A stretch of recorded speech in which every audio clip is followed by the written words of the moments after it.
فادخلی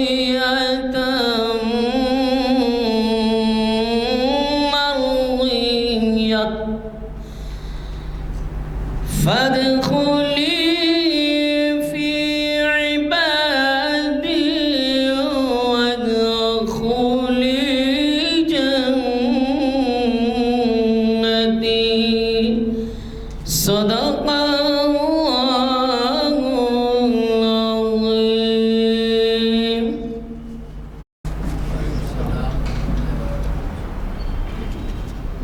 آج کا جو لیکچر ہے وہ مسجد عالیہ میں کانفرنس ہال میں ہو رہا ہے۔ تاریخ اسلام کا نمبر 993 نمبر ہے اور فیبروری کی 25 تاریخ ہے، ہفتے کا دن ہے۔ عنوان ہے حضرت خواجہ معین الدین چشتی رحمۃ اللہ علیہ اور ہندوستان۔ مخاطب کریں گے پروفیسر مجید بیدار صاحب۔ میں پروفیسر صاحب سے گزارش کرتا ہوں وہ مائک پر آئیں اور ہم سب کو اپنے زرین خیالات سے محظوظ کریں۔ پروفیسر مجید بیدار صاحب۔ شیطان الرجیم، بسم اللہ الرحمن الرحیم۔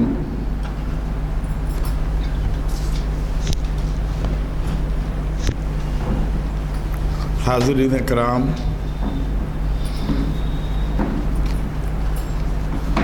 جس شخصیت اور اس کے وجود کے نتیجے میں اسلامی تعلیمات، پیغمبر اسلام حضرت محمد صلی اللہ علیہ وسلم کی سیرت اور آپ کے احادیث کو ہندوستان کی سرزمین میں اہم مقام حاصل ہوا، اس عظیم ہستی کو ساری دنیا میں حضرت خواجہ معین الدین چشتی اجمیری غریب النواز ہی نہیں بلکہ ہند الولی کے نام سے بھی یاد کیا جاتا ہے۔ حاضرین کرام، در حقیقت یہ وہ دور ہے جبکہ ہندوستان میں، کیونکہ موضوع مجھے جو دیا گیا ہے حضرت خواجہ غریب النواز اور ہندوستان، تو لازمی ہے کہ اس پس منظر کو بھی دیکھا جائے جو ہندوستان کا تھا، جس کے توسط سے یہاں کی جو تہذیب و ثقافت تھی، یہاں کے جو مذاہب تھے، اس کے ذریعے کن خیالات کا اظہار کیا جا رہا تھا۔ جب یہ دور پر ہم غور کرتے ہیں تو پتہ چلتا ہے کہ جس ہندو مذہب کو سناتن دھرم کہتے ہیں وہ ہندوستان کا مذہب تھا۔ دوسرا بڑا مذہب ہندوستان میں جو تھا وہ بدھ مت کہلاتا تھا، اور تیسرا جو مذہب تھا وہ جین مت کہلاتا تھا۔ یہ تمام مذاہب اور اس کی تعلیمات کا اثر یہ تھا کہ ہندوستان میں ہندوؤں کی تعداد کم ہو گئی تھی اور بدھسٹ کی تعداد بڑھ گئی تھی، کیونکہ بدھ دھرم میں مورتی پوجا کا تصور نہیں ہے، بلکہ بدھ مت نے گیان کو اہمیت دی ہے اور توجہ و فکر کو اہمیت دی ہے۔ بدھ مت کے ماننے والے بھی دو قسم کے تھے۔ 320 قبل مسیح میں یہ شروع ہوا۔ جس طرح مسلم طبقے میں شیعہ اور سنی ہیں، اسی طرح بدھ مت کے ماننے والے بھی ہینایان اور مہایان کہلاتے ہیں۔ مہایان وہ ہیں جو مہاتما گوتم بدھ کے آثار کی پوجا کرتے ہیں، اور ہینایان وہ ہیں جو مہاتما گوتم بدھ کی مورتی کی پوجا کرتے ہیں۔ میں پس منظر میں نہیں جاؤں گا، صرف یہ بتانا مقصود ہے ہندوستان اور یہاں کی تہذیب مختلف خانوں میں بٹی ہوئی تھی۔ برہمنزم عروج پر تھا، ہندو مت میں چاروں وید شائع ہو چکے تھے اس وقت. تو شائع ہونے کا مطلب یہ تھا کہ لوگ لکھ کر اس کو یاد کر لیا کرتے تھے. رگ وید، سام وید، اتھر وید، یجر وید، یہ چاروں ویدیں موجود تھیں. پھر سنسکرت میں کہانی قصے کا چلن بھی عام ہو گیا تھا. سنسکرت کی سب سے مشہور کتاب جس کو پنچ تنتر کہتے ہیں، دنیا کی اہم کتابوں میں شمار کی جاتی ہے، وہ بھی لکھی جا چکی تھی. حضرت غریب نواز نے جب ہندوستان کی سرزمین میں قدم رکھا، کسی بھی تاریخ میں کون سا سن ہے، کون سی عیسوی ہے، یہ نہیں بتایا گیا. اکثر جگہوں پر یہ لکھا ہے شمس الدین التمش کی حکمرانی تھی تب آپ نے دلی میں قدم رکھا. چند مہینے دلی میں گزارنے کے بعد اجمیر کا رخ کیا. اس پس منظر میں دیکھا جائے تو یہ بات اہمیت کی حامل ہے کہ تاریخی اعتبار سے حضرت غریب نواز کی پیدائش 1141 عیسوی بتائی جاتی ہے اور آپ کی وفات کی تاریخ جو لکھی گئی ہے 1236 عیسوی. اور اکثر کتابوں میں یہ لکھا ہے کہ آپ کی عمر شریف 93 سال تھی، کسی نے لکھا ہے 95 سال تھی. تو جس وقت آپ نے ہندوستان میں داخلہ لیا، یہاں بھوت پری، جن، دیو، راکشس، جادو ٹونا اس کا چلن عام تھا. اور برہمنزم اتنا سرایت کر چکا تھا کہ غیر برہمن کو، یعنی ویش، چھتری، شودر جو ذاتیں تھیں جو برہمنوں کی بنائی ہوئی تھیں، ان کو انتہائی حقارت کی نظر سے دیکھا جاتا تھا. امیر غریب کی تفریق تھی. اس کے علاوہ جو مذہب کے ماننے والے ہیں ان کو بڑی عزت دی جاتی تھی. برہمن طبقے کو بڑا اہم مقام حاصل تھا. یہ وہ دور ہے جبکہ حضرت نے وہ علاقے سے کہا یہ جاتا ہے کہ پیدائش کی 20 سال کی عمر تک آپ کے والد کا انتقال ہو چکا تھا. پھر وہاں سے نکل کر 20 سال تک سمرقند، بخارا، بلخ، مختلف علاقوں میں آپ سفر کرتے رہے اور آخر میں آپ کی ملاقات خواجہ عثمان ہارونی سے ہوئی اور تربیت حاصل کرتے رہے. میں سمجھتا ہوں کہ دنیا کا کوئی شخص ایسا نہیں ملے گا جس نے کچھ نہ کچھ سفر کیا ہو، لیکن جتنے اسفار حضرت خواجہ اجمیری نے کیے اس کی مثال بہت کم ملتی ہے. آپ کے پہلے دورے کے بارے میں کہا گیا کہ آپ نے عراق کا سفر کیا. پھر اس کے بعد کہا گیا کہ آپ نے نیشاپور کا سفر کیا. پھر اس کے بعد بتایا گیا کہ آپ نے بغداد کا سفر کیا. پھر یہ لکھا ہے کہ آپ نے تبریز کا، اصفہان کا، بلخ کا، غزنہ کا. یہ تمام چیزیں یہ بتاتی ہیں کہ سفر باعث سفر، سفر باعث ظفر. حضور اکرم صلی اللہ علیہ وسلم نے بھی اپنی نبوت سے قبل اسفار کیے تھے تجارت کے لیے. تو سفر اور ہجرت یہ دونوں چیزیں اسلام میں بڑی اہمیت کی حامل ہیں.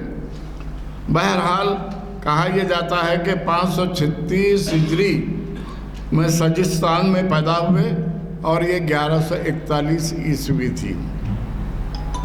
حضرت عبد القادر جیلانی قادری سلسلہ کے بزرگ سے آپ نے ملاقات کی، جس کے بعد آپ نے عبد القادر سہروردی سے آپ نے ملاقات کی، حضرت ابو سعید تبریزی سے آپ نے ملاقات کی. نتیجہ یہ کہ تعلیمات کی تکمیل کے بعد اپنے پیر و مرشد کے حکم پر ہندوستان کا رخ کیا. جیسا کہ میں نے بتایا ہے کہ ہندوستان میں حضرت عمر رضی اللہ تعالیٰ عنہ کے دور میں ہی اسلامی فوجیں داخل ہو چکی تھیں۔ اس سے پہلے کے دور میں کیرلا میں مسلمان موجود تھے، حضور کی زندگی میں تھے۔ سب سے پہلا حملہ محمد بن قاسم کا ہوا جو 711 کا ہے، اور اس نے لاہور پر حملہ کر کے لاہور کے راجہ داہر کو شکست دی۔ اس کے بعد محمود غزنوی نے 17 حملے کیے، اور اس کے دور کے بارے میں بتایا جاتا ہے کہ محمود غزنوی 1999 میں ہندوستان آیا اور 1026 عیسوی تک رہا، یعنی 27 سال اس نے ہندوستان میں گزارے۔ یعنی محمود غزنوی کے ہندوستان سے چلے جانے کے بعد قریب جو ہے 131 سال کے بعد حضور حضرت غریب النواز کی ولادت ہوئی۔ محمد بن قاسم عربی النسل تھا اور محمود غزنوی ترکی النسل تھا۔ اس کے بعد جو سب سے اہم بادشاہ ترکی کا جو ہے شہاب الدین غوری، یہ ہندوستان میں مسلمانوں کی آمد اس کے پس منظر میں، یعنی حضور غریب النواز کی آمد سے قبل مسلمان نہ صرف فاتح کی حیثیت سے، نہ صرف سپاہیوں کی حیثیت سے، بلکہ نہ صرف بزرگان دین کی حیثیت سے، اس کے ساتھ ساتھ تجارتی تعلقات قائم کرنے کے لیے ہندوستان آ چکے تھے۔ آخر یہ ضرورت کیوں محسوس ہوئی؟ 2 اہم باتوں کی طرف اشارہ کروں گا۔ وہی واقعات ہیں جو ہم موسیٰ علیہ السلام کے دور کے پڑھتے ہیں۔ موسیٰ علیہ السلام نے فرعون کو دربار میں دعوت اسلام دی، فرعون نے انکار کیا، جادوگروں کو بلایا، اور پھر جادوگروں نے یہ سوچا کہ اس کو ختم کرنا چاہیے، سب نے اپنی رسیاں ڈال دیں، تو اللہ کا حکم ہوا، اے موسیٰ اپنا عصا زمین پر ڈال دو۔ جیسے ہی آپ نے عصا زمین پر ڈالا، تمام صحابوں کو وہ اژدہے نے نگل دیا۔ یہ واقعہ حضرت موسیٰ علیہ السلام کے زمانے کا ہے۔ جس وقت دلی سے اجمیر آپ تشریف لے گئے، ایک ندی کے کنارے بیٹھے تھے، بادشاہ نے سپاہیوں کو بھیجا اور کہا کہ ان کو وہاں سے ہٹا دو۔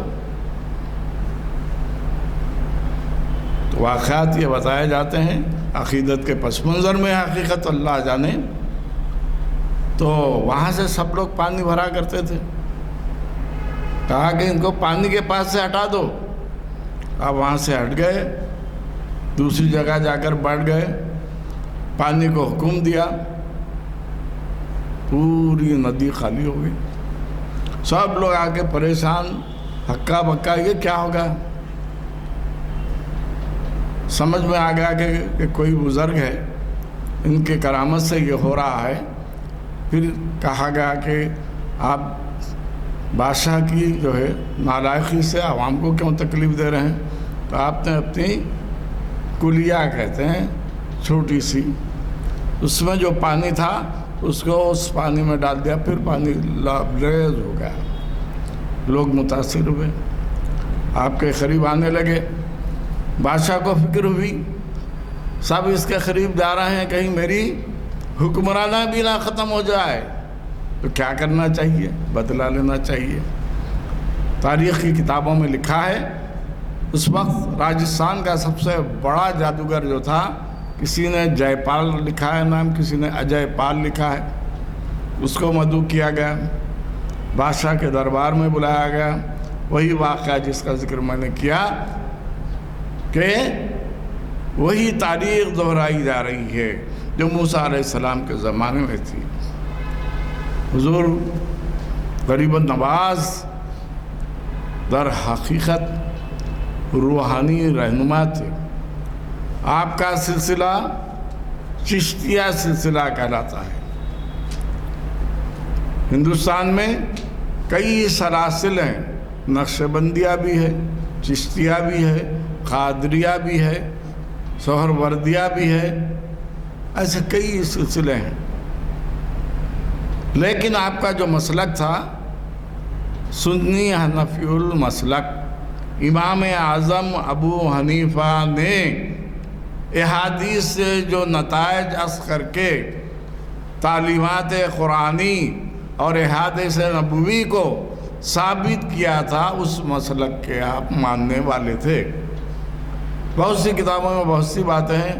شاہ اسد حسین، بادشاہ اسد حسین کہا جاتا ہے کہ وہ حضرت غریب نواز کی کا خطا ہے، کوئی کہتے ہیں ربائی ہے فارسی میں۔ فارسی آپ کی مادری زبان تھی، فارسی میں گفتگو کرتے تھے، اور آپ کے ملفوظات جتنے بزرگان دین گزرے ہیں ان بزرگان دین کے اقوال، جیسے پیغمبر اسلام حضرت محمد صلی اللہ علیہ وسلم کے اقوال کو ہم حدیث کہتے ہیں، تو بزرگان دین کے اقوال جو ان کے مریدین لکھ لیتے ہیں ان کو ملفوظات کہتے ہیں۔ انگریزی میں اس کے لیے ایک لفظ ہے گاسپل، GODSPEL، گاسپل۔ یہ لفظ جو ہے عیسائی پادریوں کی طرف سے آیا ہے۔ تو بزرگان دین کے ملفوظات جو ہے ان کے مریدین لکھا کرتے تھے، بعد میں وہ کتابیں نہ صرف تحریری شکل میں آئیں بلکہ اشاعت پذیر ہوئیں، اس کی کئی زبانوں میں ترجموں کا سلسلہ۔ آپ کے ملفوظات کا مجموعہ ہے امین الارواح، روحوں کی امانت رکھنے والا۔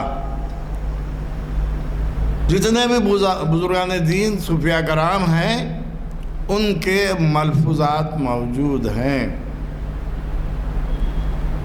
یہ سلسلہ جو چشتیہ سلسلہ ہے، ایک اہم بات کہ آپ کے 3 صاحبزادے، ایک صاحبزادی تھی، بی بی جمال صاحبزادی کا نام تھا۔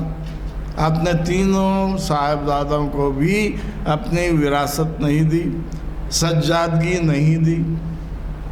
اور آج ہمارے معاشرے میں کیا ہے؟ باپ کے بعد بیٹا، بیٹے کے بعد بیٹا، بیٹے کے بعد بیٹا، خاندانی وراثت چل رہی ہے۔ تو حضور نے اپنے عمل سے ثابت کر دیا کہ جو جتنا متشرع ہے، جو ایمان کی حالت میں اللہ کو ایک جانتے ہوئے عبادت اور ریاضت کرتا ہے، اس کو ہی اپنا خلیفہ بنانا چاہیے۔ آپ کے 4 خلیفہ تھے، سب سے اہم نام حضرت قطب الدین بختیار کاکی رحمۃ اللہ علیہ، آپ کے مرید و خلیفہ اور جانشین ہوئے۔ جب قطب الدین بختیار کاکی رحمۃ اللہ علیہ کا وصال ہو گیا تو آپ نے اپنی اولادوں کو نہیں، بابا فرید الدین گنج شکر کو دیا۔ جانشینی کیسے تقسیم ہو رہی ہے آپ نے عمل کے ذریعے بتا دیا، میرا بیٹا ہے میں دے دوں گا، نہیں۔ تو پھر بابا فرید الدین گنج شکر کی رحلت کے بعد وہ چشتیہ سلسلہ نظام الدین محبوب الہی دہلوی تک آیا۔ نظام الدین محبوب الہی کے بعد وہ چشتیہ سلسلہ نصیر الدین شاہ چراغ دہلوی، نصیر الدین شاہ چراغ دہلوی نے رحلت فرمائی، کلیم الدین جہاں آبادی کو آپ نے جانشینی دی۔ اس کلیم الدین جہاں آبادی کے 2 شاگرد، 2 مریدین ہمارے شہر میں یوسفین جو کہلاتے ہیں، حضرت یوسف شریف صاحب، وہ کلیم الدین جہاں آبادی کے مریدین تھے۔ تو کس طرح پیری مریدی کا سلسلہ شروع ہوتا تھا، یہ بات بتانا چاہتا ہوں۔ اب آج کے زمانے میں کیا ضرورت ہے؟ کسی چیز کی کوئی ضرورت ہی نہیں۔ حقیقت میں جس طرح دنیا کے سامنے آپ پاک و صاف ہو کر جانا چاہتے ہیں، صاف ستھرے ہو کر جانا چاہتے ہیں، تو اللہ کے سامنے بھی آپ کو پاک و صاف ہونا پڑے گا۔ جس طرح بال میں کنگھی کرتے ہیں، اچھے کپڑے پہنتے ہیں، ظاہری چیزوں کی آپ پوری حفاظت کرتے ہیں، اسی طرح اللہ کی بارگاہ میں جانا ہے تو اپنے دل کو پاک کرنا پڑے گا، اپنے ضمیر کو حاضر رکھنا پڑے گا، اپنے نفس کو مارنا پڑے گا۔ یہ تمام چیزیں